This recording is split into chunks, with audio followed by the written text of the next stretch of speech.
காணொளியுடைய தலைப்பு வித்தியாசமாகத்தான் இருக்கும். காணொளியும் அதேபோல்தான். இவை இரண்டிற்கும் ஒற்றுமை இருப்பதால் தான் இந்த பெயரை வைத்தோம். பின்வரும் எச்சரிக்கைகளும் நிகழ்வுகளும் ஒன்றாகத்தான் இருக்கும். தங்கலான் படத்தில் கொடுத்த எச்சரிக்கையும் நாங்கள் முன்பு எங்களுடைய காணொளிகளில் தந்த எச்சரிக்கையும் ஒன்றுதான். அதனால் கவனத்துடன் பாருங்கள். உலகமே இப்பொழுது நடந்து கொண்டிருக்கும் போரை பார்த்து கொண்டிருக்கிறது. உண்மையில் இப்பொழுது நடந்து கொண்டிருக்கும் போர்க்கொலைகள் எல்லாம் நடக்கப் போகும் பெரிய போருக்கான நரபலிகள்தான். வர இருக்கும் பெரிய போரை பற்றி ஒரு சிலரே பேசி வருகிறார்கள். வரலாற்றில் இருக்கும் இவையெல்லாம் கட்டுக்கதைகள் என்று மக்களை நம்ப வைத்திருக்கிறார்கள். அந்த மறைக்கப்பட்ட வரலாற்றை கூறும் இந்த வீடியோ கிளிப்பை பாருங்கள். What if I tell you that there were artificial cities flying around the earth thousands of years ago? This seems quite unbelievable, but if we go looking through the records of ancient civilizations, there is a description which will blow your mind. Various ancient Hindu texts describe different races of intelligent beings who were competing against each other to rule our planet. Among those, the most ferocious and advanced were the Asuras, who generally dwelt underground. They had very luxurious and big cities beneath the surface of our planet. Many ancient texts, such as the Shiv Puran, describes an Asura named Mayasura, who had built 3 moving cities, one in the underworld, one on the earth, and the other in the sky, which was orbiting our planet. The 3 cities were wirelessly connected with each other, and it posed a great threat to the other creatures living on Earth. But the most shocking thing is that humans are depicted in those texts as very primitive creatures. இதையெல்லாம் பார்த்துவிட்டு பறக்கும் நகரங்கள், பாதாள உலகங்கள் எல்லாம் சாத்தியமா என்று நீங்கள் கேட்பீர்கள். ஆம், இவை அனைத்தும் சாத்தியம்தான். இதற்கான வீடியோ ஆதாரங்கள் பல கிடைத்துள்ளது. That's right. We actually found evidence of something that may look like a Type 2 civilization, though that's very, very speculative. There's something called Tabby's star that decreases in intensity by 20% periodically. The theory is that maybe there's a Dyson sphere. A Type 2 civilization creates a gigantic sphere that uses up all the energy of the mother star. And so the thinking was that maybe a Dyson sphere is orbiting around Tabby's star, diminishing sunlight by 20%. Some people think it's comet dust or a smudge on a telescope, but there it is, 20% reduction in starlight in a star, which is unheard of. Now, if a planet goes in front of the mother star, sunlight diminishes by less than 1%. If Jupiter goes in front of our sun, starlight from our sun diminishes by 1%. But 20% reduction in starlight is incredible. That's why some people think that's evidence of an intelligent object orbiting the star, diminishing starlight by 20%. Is that the best evidence that we have in terms of the observable universe? இது ஏன் சொல்கிறேன் என்றால், தமிழ் கலாச்சாரத்தில் பாதாள லோகம் என்று ஒன்று இருக்கிறது. அதில் இருக்கும் அரக்கர்களை வெளியில் கொண்டு வர வேண்டுமென்றால் யாகங்களை நடத்தி அதில் மனிதர்களை நெருப்பில் பலியிடுவார்கள். இப்பொழுது அதுதான் அனைத்து போர்களிலும் நடந்து கொண்டிருக்கிறது. தங்கலான் படத்திலும் இதைத்தான் செய்கிறார்கள். தங்கத்தை எடுக்கக்கூடாது என்று தடுக்கும் மக்களை நெருப்பால் கொன்றுவிட்டு தங்கத்தை எடுப்பார்கள். இதைத்தான் உண்மை உலகத்திலும் நடக்கிறது. தங்கத்திற்காக மட்டுமல்ல, உயர் பதவிக்காக, புகழுக்காக, பணத்திற்காக, அதிகாரத்திற்காக நரபலி தருகிறார்கள். மிக முக்கியமாக வியாபாரம் வளர வேண்டும் என்பதற்காக நரபலிகளை தருகிறார்கள். உதாரணத்திற்கு ஆந்தை ஜின்னை எடுத்துக்கொள்ளலாம். ஆந்தை ஜின் நரபலி தருபவர்களுக்கு பல வேலைகளை உடனடியாக செய்வதால் இன்று வரை அதனை வழிபடும் கூட்டம் பெருகிக் கொண்டேதான் இருக்கிறது. ஆந்தை ஜின்னை பற்றி டேவிடை கூறுவதை கேளுங்கள். They worshipped a deity called Moloch or Molech. It was a deity that was an aspect of Nimrod. He keeps coming up everywhere, of course. And what they used to do is sacrifice children to Moloch or Molech. They put them through the fire. And in the Old Testament, you see prophets condemning the people for putting their children through the fire to Moloch or Molech. When I've talked to contacts, therapists and what have you around the world who work with satanically abused people, what those people tell them is that, again, when they're sacrificing children, the deity in the modern world today that they use to sacrifice them to is Moloch or Molech. Same seamless stream. So the question comes in relation to this: how do they symbolize Moloch or Molech, this deity to which they sacrifice children? They do it symbolize him as an owl. Witchcraft practice பண்றவங்களுக்கு இது ஒரு கொலையா தெரியாது. It's only an offering.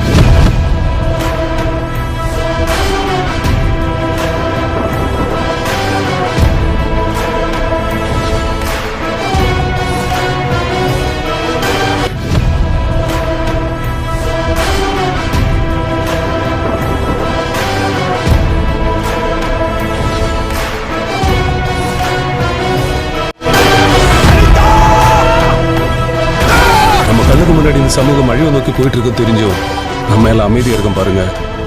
அதை விட மன்னிக்க முடியாத குற்றம் வேற எதுவுமே இல்லை. முதலாவதாக இதனை யூப்ரட்டிஸ் நதியிலிருந்து ஆரம்பிப்போம். யூப்ரட்டிஸ் நதியின் வரலாற்றிலிருந்து மக்கள் கற்றுக்கொள்ள வேண்டிய படிப்பினைகள் பல இருக்கிறது. அது என்னவென்றால், யூப்ரட்டிஸ் நதி வற்றிவிட்ட பிறகு அதிலிருந்து வெளிப்படும் தங்கத்தை யாரும் பயன்படுத்தக்கூடாது. யூப்ரட்டிஸ் நதி வற்றியவுடன் அதிலிருந்து வெளிப்படும் ஃபாலன் ஏஞ்சல்ஸ் என்று அழைக்கப்படும் வேற்று இன உயிரினங்களுடன் தொடர்பு வைத்துக் கொள்ளக்கூடாது. அவைகள் தரும் தொழில்நுட்பத்தையும் ஆற்றலையும் நாம் பயன்படுத்தக்கூடாது.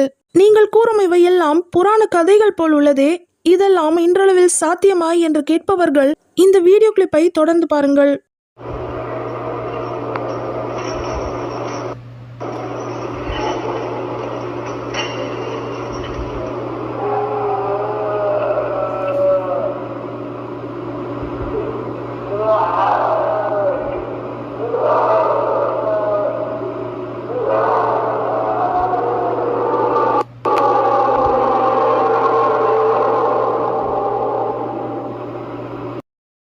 Recently, a shocking video showed a location that made strange sounds. It was said that the location was on the Euphrates River. The sound came from under the ground that came out through a gap. People in the place believed that the voice was the voice of demons imprisoned so as to make a sound like asking for help. Try to hear his voice below.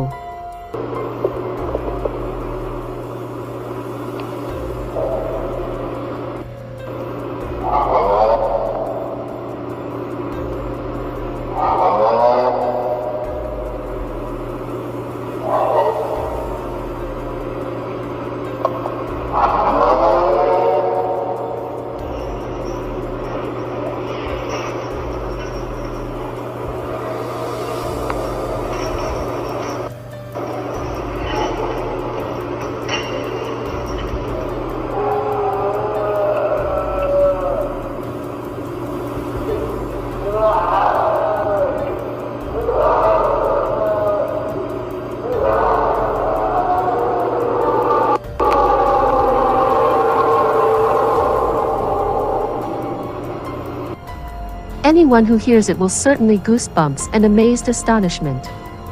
Will the voice be the voice of the demons? இதில் அவைகள் சங்கிலியால் கட்டப்பட்டிருக்கும் சப்தம் மற்றும் உதவிகளை கோரி ஓலமிடும் சத்தங்கள் கேட்கின்றன என்று பலர் இணையத்தில் பதிவிட்டு வருகிறார்கள். இதனை கேட்டு சாத்தானை வழிபடும் கூட்டங்கள் அவற்றை விடுவிக்கும் பணியில் ஈடுபட்டிருக்கிறது.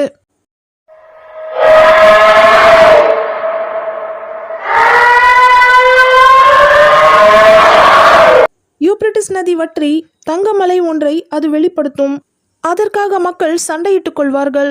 அப்பொழுது ஒவ்வொரு 100 பேரிலிருந்து 99 பேர் கொல்லப்படுவார்கள் என்று அல்லாஹ்வின் தூதர் ஸல்லல்லாஹு அலைஹி வஸல்லம் அவர்கள் கூறியிருக்கிறார்.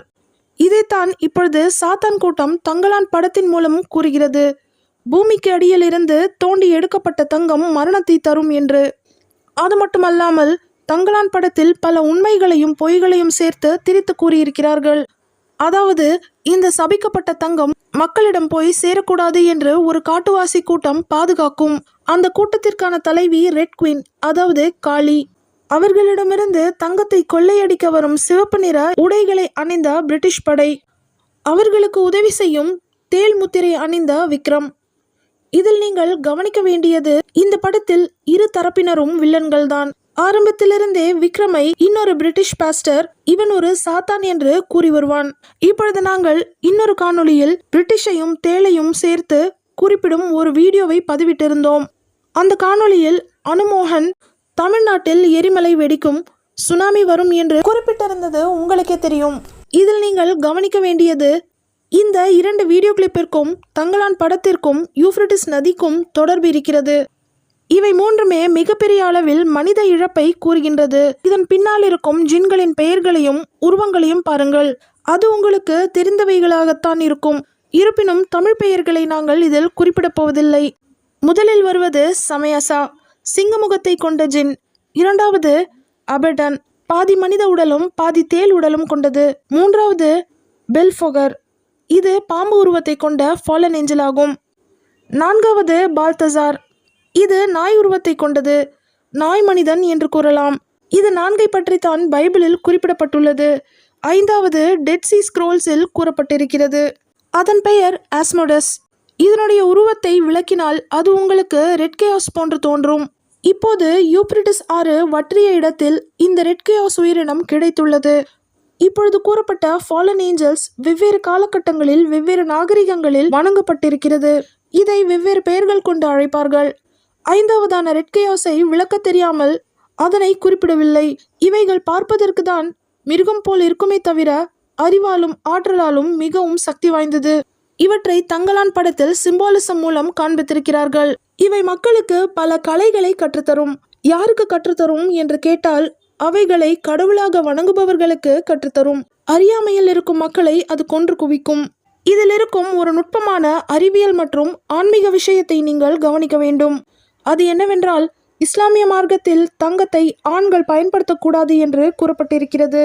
மேலும் வீட்டில் இருக்கும் தங்கத்திற்கு நிகரான பண மதிப்பில் ஒரு குறிப்பிட்ட தொகையை ஏழைகளுக்கு கொடுக்க வேண்டும் என்று கூறப்பட்டிருக்கிறது. காரணம், இஸ்லாம் சொல்கிறது தங்கம் நரகத்தின் கங்கணங்கள் என்று. இந்த ஃபாலன் ஏஞ்சல்ஸ் உடைய ரத்தம் தான் தங்கம் என்று சொன்னால் நீங்கள் நம்புவீர்களா? தங்கலான் படத்தில் ஆற்று வழியாக வரும் சிறு தங்கத்தை எடுத்துக்கொள்ளலாம், ஆனால் அதனை தோண்டி எடுக்கக்கூடாது என்று கூறுவார்கள். மேலும் அந்த படத்தில் ரெட் குயினான காளியை வெட்டியவுடன் அதன் ரத்தம் தரையில் பட்டவுடன் தங்கமாக மாறும். ஆக இந்த தங்கமானது சபிக்கப்பட்டது. இப்போது இந்த ஃபாலன் ஏஞ்சல்ஸ் வெளிவரும் பொழுது உலகம் நரகமாகும். அந்த நரகத்திலிருந்து எப்படி தப்பிப்பது என்று குர்ஆனில் அல்லாஹ் கூறுகிறான். தான தர்மம் செய்தால் நரகத்திலிருந்து உங்களை நான் மீட்பேன் என்று. وسيجنبها الأتقى الذي يؤتي ماله يتزكى وما لأحد عنده من نعمة تجزى إلا ابتغاء وجه ربه الأعلى ولسوف يرضى.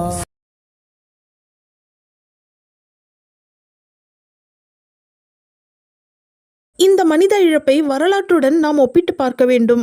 எந்த நாகரிகம் அழிந்ததோ அந்த நாகரிகத்தில் வாழ்ந்த மக்கள் எதனை வணங்கி கொண்டிருந்தார்கள் என்பதை நீங்கள் கவனிக்க வேண்டும். அப்போதுதான் நடந்து கொண்டிருக்கும் இந்த சம்பவங்கள் உங்களுக்கு புரியும். இதனை புரிந்து கொள்வதற்கு ஆதாரங்களாக இருப்பது ஜின்களை பற்றிய குறிப்புகள். முதலில் குமரிகண்டம் அழிந்தது, பிறகு பாபிலோனிய நாகரிகம், அதனைத் தொடர்ந்து எகிப்து நாகரிகம் அழிந்தது, அதன் தொடர்ச்சியாக இருந்த பாரசீக நாகரிகம் அழிந்தது. இதனை விட பழமை வாய்ந்த யூப்ரட்டிஸ் நதி ஓடுவதற்கு முன் இருந்த ஜின்களின் நாகரிகம் இறைவனால் சுவடல்லாமல் அழிக்கப்பட்டது. இப்பொழுது நீங்கள் கேட்பீர்கள், இதற்கும் தமிழ்நாட்டிற்கும் என்ன சம்பந்தம் என்று. தமிழ்நாட்டிற்கு ஏன் இந்த எச்சரிக்கைகள் வருகிறது? தமிழ்நாட்டில் நல்லவர்கள் தானே இருக்கிறார்கள், இங்கு வாழும் இஸ்லாமியர்களும் தமிழர்களும் ஒற்றுமையாகத்தானே இருக்கிறார்கள் என்று நீங்கள் கேட்பீர்கள். நீங்கள் கேட்கும் கேள்விகளுக்கான விடைகள் பல இருக்கிறது, ஆனால் அவற்றை வெளிப்படையாக கூற முடியாது. இருப்பினும் அதன் சம்பந்தமான புகைப்படங்களை காண்பிக்கிறோம். வரலாற்றுடன் இணைந்தது இது. அதனால் வரலாற்றை தெரிந்து கொண்டால் மட்டுமே அது உங்களுக்கு புரியும்.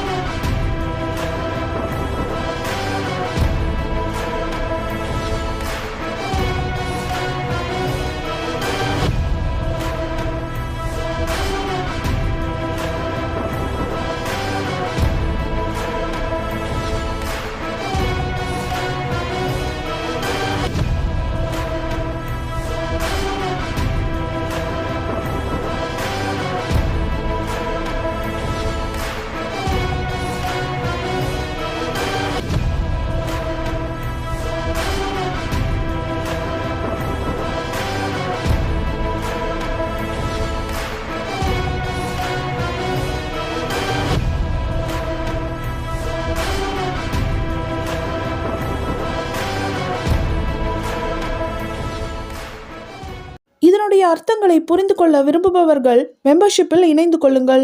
அதற்கான பதில்தான் அகாலி படம் மூலமாக இலுமினாட்டி கூட்டம் தமிழ்நாட்டு மக்களுக்கு எச்சரிக்கை தருகிறது. அதில் காளி சிம்பாலிசம், பாஃபமெட் சிம்பாலிசம், காக்கா சிம்பாலிசம் காண்பித்திருக்கிறார்கள். அதில் கூறுவார்கள், இதனை தடுத்து நிறுத்த வேண்டும் என்று இறுதி வரை சென்றால் உயர் பதவியில் இருப்பவர்கள் உங்களை தடுத்து நிறுத்துவார்கள், அவர்களை எதிர்த்து எதுவும் செய்ய முடியாது என்று அந்த படத்தில் கூறுவார்கள். இந்த பேராபத்திலிருந்து தப்புவதற்கு வழி அல்லாஹ் குர்ஆனில் கூறுகிறான், தான தர்மங்கள் செய்யுங்கள், உங்களை நான் நரகத்திலிருந்து காப்பாற்றுவேன் என்று. அல்லாஹ்வின் சத்தியம் உண்மையானது. அக்காலத்திலிருந்தே தன்னை நாடியவர்களை அல்லாஹ் காப்பாற்றி வருகிறான். அதனால் இந்த படங்கள் அனைத்தும் மக்களுக்கு தரப்படும் எச்சரிக்கையாகும். நாம் இவற்றிலிருந்து கற்றுக்கொள்ள வேண்டியது, தீமை செய்பவர்களை அழித்து நல்லவர்களை இறைவன் காப்பாற்றுவான். அதனால் நடப்பவற்றை புரிந்து கொண்டு தீமையிலிருந்து விலகி நன்மைகளை செய்து நம்மையும் நம் குடும்பத்தையும் காப்பாற்றிக் கொள்வோம். ஆனால் இதில் நீங்கள் புரிந்து கொள்ள வேண்டியது, தான தர்மம் தருவது உங்களுடைய ஆன்மீக பலத்தை மட்டுமே அதிகரிக்கும். உங்களை சுற்றி வேறு பல கோணங்களிலும் இந்த ஜின்கள் தாக்கிக் கொண்டிருக்கிறது. அது என்னென்னவென்றால், உளவியல் தாக்குதல், அதாவது சைக்கலாஜிக்கல் வார்ஃபேர்; பிசிக்கல் வார்ஃபேர், அதாவது உங்கள் உடலை தாக்குவது; மெட்டாபிசிக்கல் வார்ஃபேர், அதாவது உங்கள் அஷ்டமா சித்திகளை முடக்குவது. இந்த மெட்டாபிசிக்கல் ஆற்றலை விளக்க வேண்டுமென்றால், உதாரணத்திற்கு தங்கலான் படத்தில் ரெட் குயின் தன்னுடைய எதிரிகளை தன் வாயிலிருந்து வரும் அதீத ஒளி மூலம் தாக்குவாள். அதாவது அதை சோனிக் அட்டாக் என்று கூறுவார்கள். மேலும் மணல் சூறாவளிகளை உருவாக்கி எதிரிகளை பயத்தில் ஓட ஓட விரட்டுவாள்.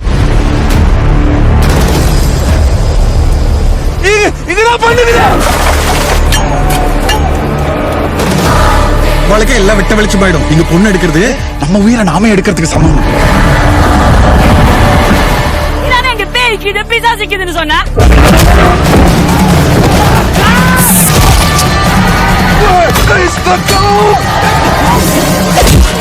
எல்லாம் புரியும் மாய சூனியக்காரன் யாராம்?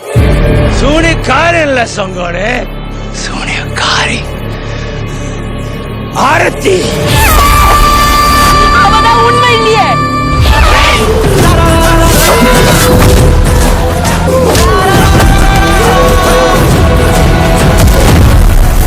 சாவுக்கு துணிதானுக்கு மட்டும்தான் இங்க வாழ்க்கை. இது சினிமாவிற்காக எடுக்கப்பட்ட கிராபிக்ஸ் கதைகள் கிடையாது. உண்மையில் இது போன்ற மனிதர்கள் வாழ்ந்திருக்கிறார்கள், இன்றளவும் வாழ்ந்து கொண்டிருக்கிறார்கள். இவர்களை போன்ற படைகளை உருவாக்குவதற்காகத்தான் இலுமினாட்டி கூட்டம் செயல்பட்டு கொண்டிருக்கிறது. இதைத்தான் மெம்பர்ஸ் பகுதியில் ஆர்மி ஆஃப் ஆர்கன்ஸ் பாகம் 1 அதனுடைய 2வது பாகம் ஜின் ஆர்மி என்ற தலைப்பிலும் சமீபத்தில் பதிவேற்றம் செய்திருக்கிறோம். அரைசனசன் மெம்பராக இணைந்து இதை பற்றி தெரிந்து கொள்ளுங்கள்.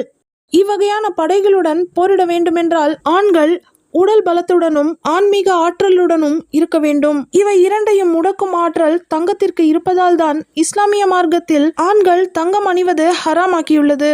சமீபத்தில் வந்த விஞ்ஞான ஆய்வு கூறுகிறது, தங்கம் ஆண்களுடைய ஆண்மை தன்மையை எடுத்துவிடும் என்று. மேலும் அந்த படத்தில் இந்த தங்கத்தை தொடாதீர்கள் என்றும் அந்த இடத்தை காலி செய்து விடுங்கள் என்றும் தஜ்ஜால் சிம்பாலிசம் கொண்ட ஒருவனை காண்பித்து கூறுவார்கள். பலர் நினைத்து கொண்டிருக்கிறார்கள் தஜ்ஜால் தான் சோதனையின் இறுதி என்று. உண்மையில் தஜ்ஜால் என்பவன் சோதனைகளின் ஆரம்பம். தஜ்ஜால் என்பவன் வரப்போகும் பெரும் தீமைகளுக்கு ஒரு எச்சரிக்கை மட்டுமே. ஆனால் அந்த படத்தில் அவன் சொல்வதை யாரும் கேட்க மாட்டார்கள். தொடர்ந்து தங்கத்தை தோண்டி அழிவை சந்திப்பார்கள். அதன் பிறகு அடுத்த எச்சரிக்கை ரெட் குயினிடமிருந்து வரும். அதனையும் பொருட்படுத்தாமல் பல உயிர்களை இழப்பார்கள். இதைத்தான் கூறுகிறது மம்மி பட சீரிஸும். காட்டுவாசிகளாக இருக்கும் அரேபியர்கள் எகிப்தில் உள்ள தங்க புதையலை எடுக்க விட மாட்டார்கள். அதில் அவர்கள் கூறுவார்கள், அது புதையல் அல்ல, அது சாபம் என்று. உண்மை உலகத்திலும் இப்பொழுது அதுதான் நடந்து கொண்டிருக்கிறது. இஸ்லாமியர்கள் இப்பொழுது வாழ்ந்து கொண்டிருக்கும் இடங்களை முன் ஆட்சி செய்தவர்கள் ஜின்களோடு தொடர்பில் இருந்தவர்கள். அவர்கள் இழந்த ஆட்சியை மீண்டும் கைப்பற்றுவதற்காக அப்போதிலிருந்தே இஸ்லாமியர்கள் மீது போர் தொடுத்து வருகிறார்கள். இதில் பல மறைக்கப்பட்ட ரகசியங்கள் இருக்கிறது. அதனை முழுவதுமாக இதில் பதிவேற்றம் செய்ய முடியாது. அதனை டெலிகிராம் மெம்பர்ஷிப்பில் பதிவேற்றம் செய்வோம். உதாரணத்திற்கு ஒன்றை மட்டும் கூறுகிறேன். அமெரிக்கா ஈராக் மீது நடத்திய போரானது எண்ணெய் வளத்திற்காக அல்ல, அவர்கள் போர் ஆயுதங்கள் வைத்திருந்ததற்காக அல்ல. மாறாக இஸ்லாமியர்கள் ஜின்களை தோற்கடித்து தங்கள் வசப்படுத்தி கொண்ட பாபிலோன நாகரிகத்திலும் சுமேரிய நாகரிகத்திலும் உள்ள மறைக்கப்பட்ட அறிவியலை தங்கள் வசம் ஆக்கிக் கொள்வதற்காக. இதனை பற்றி டேவிடை கூறுவதை கேளுங்கள். Would you say that it's like a mass ritual, a mass sacrifice? Yes, that's what wars are, they're mass sacrifices. Yes. You know, this shock and awe in Iraq, for instance, was there to have a mass sacrifice. We don't target civilians is absolute nonsense. Of course they target civilians. They want as many dead people as possible. And of course Iraq, the former land of Sumer and Babylon, has enormous significance to these people. இப்போது இந்த வரலாற்றை எல்லாம் தமிழ்நாட்டுடன் தொடர்பு படுத்தி தொடர்ந்து படங்கள் மூலம் கூறுகிறார்கள். உதாரணத்திற்கு சலார், தக் லைஃப், தங்கலான், அகாலி என்று கூறலாம். இதன் மூலம் மக்களுக்கு மிகப்பெரிய செய்திகளை எச்சரிக்கை செய்கிறார்கள். குறிப்பாக இதில் இஸ்லாமியர்களுக்கு மிகப்பெரிய பங்கு இருக்கும் என்பதை கூறுகிறார்கள். அகாலி படத்தில் சாத்தானுடைய திட்டங்களை இஸ்லாமிய இன்ஸ்பெக்டர் தான் தடுத்து நிறுத்துவார். அதனால் வருகின்ற படங்களை வரலாற்றுடன் இணைத்து பார்த்தால் மட்டுமே வரப்போகின்ற நிகழ்வுகள் உங்களுக்கு புரியும். அது என்ன நிகழ்வு என்று கேட்பவர்களுக்கு வரப்போகின்ற நிகழ்வுகளில் ஒன்றான காக் மேகாக் ஆனது பிளாக் கேயாஸுடன் தொடர்பு இருக்கிறது என்ற மிகப்பெரிய உண்மையை ஒரு இஸ்லாமிய கான்ஸ்பிரசி பேசுபவர் கூறுகிறார். அந்த வீடியோ கிளிப்பை பாருங்கள். لكن هل هناك غيرنا؟ نعم، هناك غيرنا في هذه الأرض، بل هو جوانب الأرض. ما بعد الجليد توجد بوابة عظيمة جدا الدول العظمى على علم بها، والبوابة تطل على أرض أخرى هي حضارات أخرى منها يأجوج ومأجوج. للعلم البترول اللي هو النفط الخام، الكرود أويل اللي موجود في أراضينا هو أنهار عندهم، هو بالنسبة لهم أنهار تجري يدخل في تحت الأرض وفي باطن الأرض حتى يصل إلى أراضينا. ليس البترول هي بقايا حيوانات أو عظام أو ديناصورات من الخرافات اللي الناس يصدقتها، كلها بقايا نباتات قليلة جدا. لا، البترول أنهار في أرضهم تجري حتى تدخل في باطن الأرض إلى أرضنا.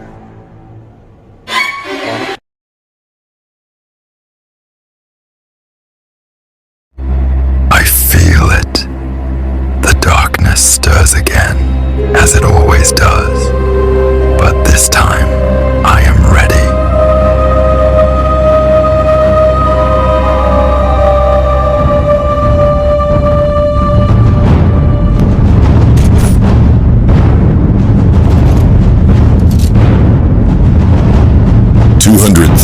Jinns march at his command.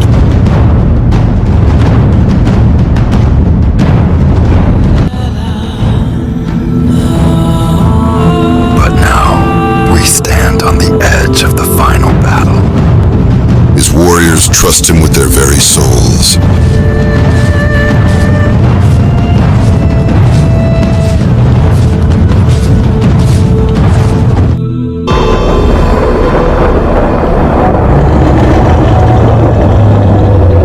On the other side of the battlefield, the forces of evil gather, led by Satan himself.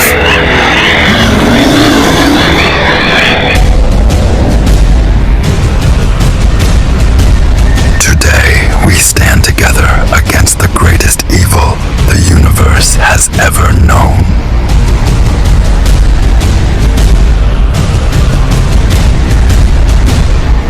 ஜின்களின் இருள் படைகள் தயாராகி கொண்டிருக்கிறது. மனித இனத்தின் மீது போர் தொடுப்பதற்காக.